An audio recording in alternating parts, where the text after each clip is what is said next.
Sebelum memulai pelajaran pada hari ini, alangkah baiknya kita berdoa menurut kepercayaan kita masing-masing. Berdoa mulai. Apa kabar kalian hari ini? Baik, Bu. Alhamdulillah ya, kita masih diberikan kesehatan dan kesempatan sehingga kita masih bertemu tatap muka dalam pembelajaran PKN. Ibu Winda, Windy, Dika, Hadir, Bu. Rizky, hadir semua ya.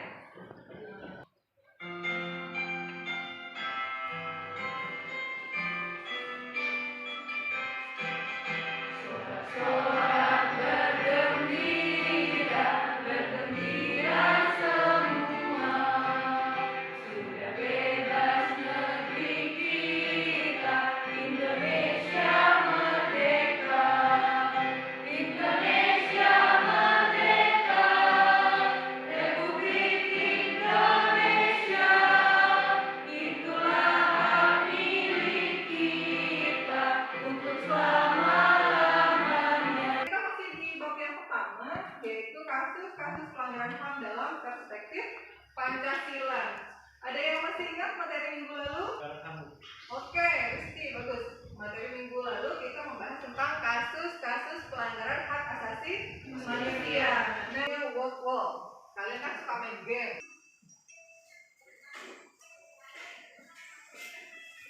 Keberhasilan bukanlah milik orang yang pintar. Keberhasilan adalah kepunyaan mereka yang senantiasa berubah. Kalau kemarin kita membahas tentang kasus-kasusnya, sekarang bagaimana upaya pemerintah dalam penegakan hak asasi manusia itu sendiri? Yang namanya pelanggaran hak asasi manusia itu kan kita tahu sendiri banyak ya, banyak, dan pemerintah harus turun tangan dalam penegakan hak asasi manusia. Kemudian bagaimana instrumen itu alat-alatnya ya, dimulai dari undang-undangnya gitu kan, kemudian dibuat juga komisi gitu kan, komisi tentang hak asasi manusia. Nah, ini ada indikator pencapaian kompetensi, yaitu menganalisis upaya penegakan HAM yang sesuai dengan nilai-nilai Pancasila. HAM berdasarkan perspektif Pancasila, kemudian mengidentifikasi upaya pemerintah dalam menegakkan HAM, kemudian menganalisis upaya. Nah, langkah-langkah pembelajarannya ada 6. Yang pertama, stimulasi ya, ada stimulus. Nanti Ibu menayangkan video. Yang kemudian yang kedua, problem statement, merumuskan masalah. Kalian mulai nanti dengan kelompok, Ibu akan membagikan kelompok. Mulai dengan kelompok itu merumuskan masalah apa yang muncul, kemudian sampai upaya apa yang dilakukan pemerintah. Kemudian data collection, berarti mengumpulkan data dari berbagai sumber, dari buku, dari bahan ajar, kemudian dari internet juga. Data processing, jadi kalian memproses data yang sudah ditemukan, verifikasi, nanti kalian presentasikan di depan, dan generalization, berarti kita menyimpulkan secara bersama-sama tentang hasil 23 tahun lalu Komisi Nasional Hak Asasi Manusia atau Komnas HAM berdiri. Lembaga ini berdiri berdasarkan melakukan kajian, perlindungan, penelitian, penyuluhan, pemantauan, dan mediasi terhadap persoalan-persoalan hak asasi manusia. Keberadaan Komnas HAM bertujuan mengembangkan situasi yang kondusif bagi pelaksanaan hak asasi manusia. Ya, terima kasih. Mengapa harus ada Komisi Nasional Hak Asasi Manusia? Mengapa harus ada Komnas HAM, Komisi Nasional Hak Asasi Manusia? Pertanyaan yang sangat bagus sekali. Ada yang mau? Saya, Bu. Silakan Ayu. Ya, agar ada yang mengawasi pelaksanaan hak asasi manusia di Indonesia, Bu. Agar ada yang mengawasi pelaksanaan Komnas HAM itu tujuannya adalah untuk memperjuangkan hak-hak asasi manusia. Gitu kan? Upaya pemerintah dalam menegakkan hak asasi manusia itu ada 3. Yang pertama dengan dibentuknya lembaga hak asasi manusia. Seperti yang tadi ada Komnas HAM, kemudian ada Komisi Perlindungan Anak Indonesia, Komisi Nasional Anti Kekerasan Terhadap Perempuan, kemudian ada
kasus bapak viral yang aniaya anak sendiri di Serpong resmi ditahan.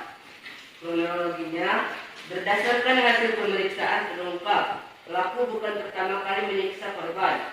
Sejauh ini, pelaku sudah mengaku 2 kali menganiaya anaknya.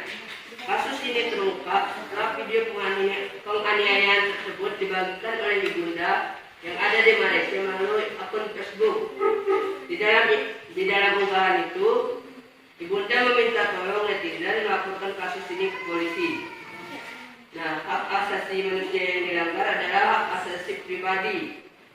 Hak asasi pribadi anak sebagai korban yang sering disiksa oleh ayahnya. Tegak hukumnya dikenakan sanksi pasal 80 Undang-Undang Perlindungan Anak dengan ancaman 5 tahun penjara ditambah 1/3 dari ancaman pidana tersebut. Pendapat kelompok. Nama saya Wisal Putri, saya dari kelompok 2.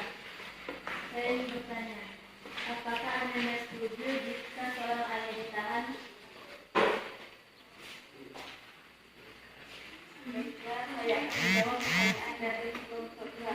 Jawabannya adalah sebaiknya memang mediasi terlebih dahulu kalau sudah melanggar hukum pidana agar jarak sebaliknya diproses hukum. Apakah sudah puas? Baiklah.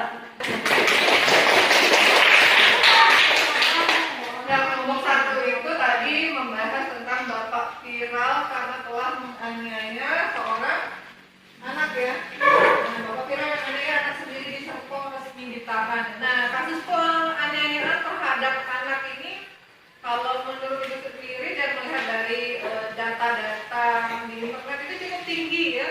Jadi ayah atau orang tua itu niatnya adalah mendidik, tapi suka kelewatan gitu kan, dengan cara memukul. Saya akan memaparkan materi yang berjudul "Tak ikut belajar online, anak dipukul ibu". Nah, jadi kronologinya akan dibacakan oleh saudari Agnes. Padanya silakan. Anaknya dengan balok kayu dalam video lantaran kesal anaknya yang sempat ke rumah mertuanya dilaporkan oleh gurunya 10 hari terakhir tak mengikuti pelajaran daring. Kesal karena NJ anak di Kabupaten Kirna, rumah neneknya juga tak izin pada ibunya. Itulah kronologinya. Terima kasih. Nah, jadi itulah kronologi dari kelompok kami. Saya jelasin sedikit. Jadi karena ibunya yang susah menafkahi anaknya karena tanpa sang suami, jadi sang ibu kesal lalu memukul anaknya.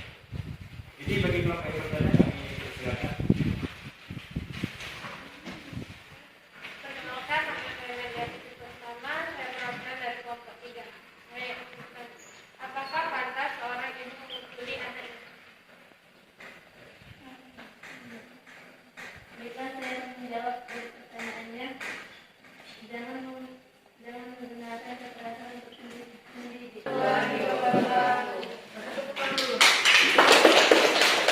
Wah, ternyata ibunya baru mendapatkan kabar ternyata sudah 10 hari tidak ikut dalam pembelajaran daring, sehingga ibunya emosi gitu ya. Ibunya emosi itu Dilema guru perempuan di Indonesia dan pentingnya kesetaraan gender di lingkungan kerja. Silakan dibaca oleh Anita Komarasari.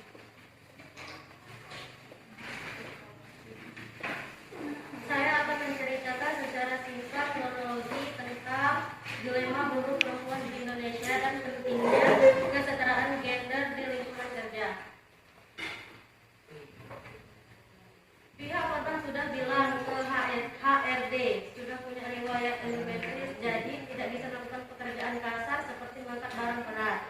Namun, suaranya tidak bisa didengar dan terus melakukan pekerjaan karena pihak perusahaan tidak terlalu mementingkan itu. Perusahaan memberikan keringanan kepada wanita yang sedang hamil dan melahirkan karena itu merupakan hak asasi setiap perempuan. Sekian kronologi. Indonesia banyak buruh wanita yang tidak mendapatkan haknya. Terima kasih. Baiklah, saya akan menjawab pertanyaan dari kawan-kawan. Banyak sekali dalam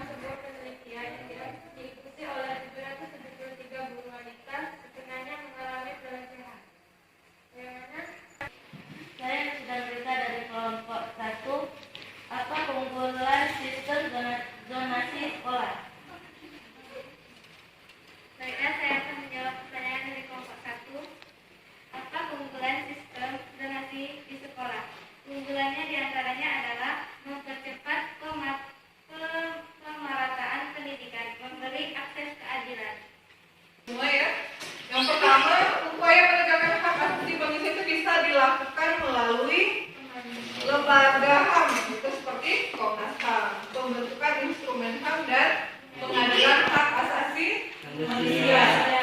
Nah, upaya pencegahan pelanggaran hak asasi manusia itu bisa dilakukan dengan menegakkan supremasi hukum dan membangun harmonisasi hak dan kewajiban asasi manusia.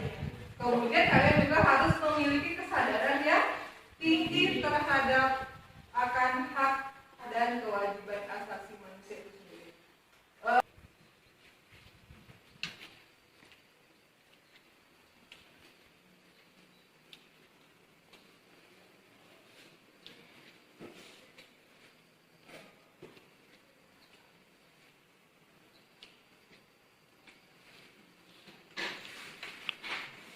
Sudah selesai?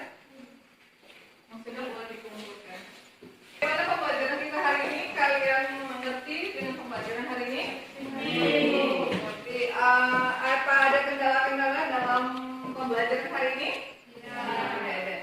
Oke, kalau tidak ada, minggu depan kita sudah masuk ke dalam bab yang baru ya, bab 2. Silakan kalian pelajari dulu materinya dari rumah.